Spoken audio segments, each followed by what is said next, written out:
दसाना परळीमध्ये धनंजय मुंडे समर्थकांनी काळे झेंडे दाखवले आहेत। परळी आणि शिरसाळ्यामध्ये दसाना विरोध करत काळे झेंडे दाखवण्यात आले। शिरसाळ्यामध्ये पोलीस आणि आंदोलकांमध्ये झटापट झाल्याचे देखील पाहायला मिळालं। दरम्यान धस परळीची बदनामी करतायत असा आरोप मुंडे समर्थकांनी केलाय।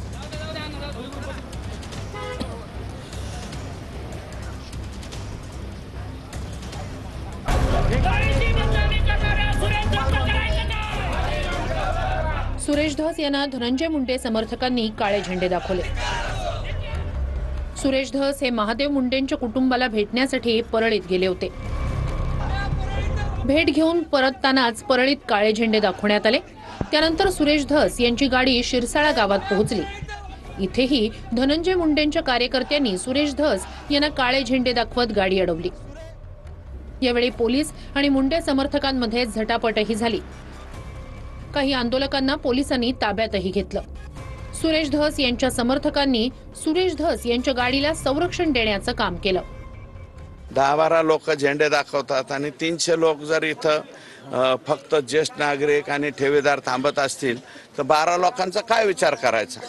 आणि जर त्यांनी आम्हाला झेंडे दाखवले असतील तर आता भविष्यामध्ये ज्यांच्या समर्थकांनी आम्हाला झेंडे दाखवले त्यांचे नेते आमच्या मतदारसंघात आले त्यांना बी तेच पाहायला मिळेल। त्यात काय विशेष आहे? हे गुंडगिरी या लोकांची न संपल्याचे लक्षण आहेत। आणि डॉक्टर बाबासाहेब आंबेडकरांनी संविधान दिले, त्या संविधानामध्ये काळे झेंडे दाखवणे, तुम्हाला दाखवायचे झेंडे दाखवा ना, तुम्ही साईडला उभे राहून झेंडे दाखवा। परळी पोलीसवाल्यांनी त्यांना तिथं पाबंद केलेला आहे। आता बघतो मी कोणाला पाबंद करतायत। मग 10-12 होते, त्यातले 2 सापडली। आता मला वाटतं 2 का 3च होती। ते 3 जण सुद्धा पोलिसांना गाडीत घालता येणार अशा पद्धतीने पोलीस वागतायत।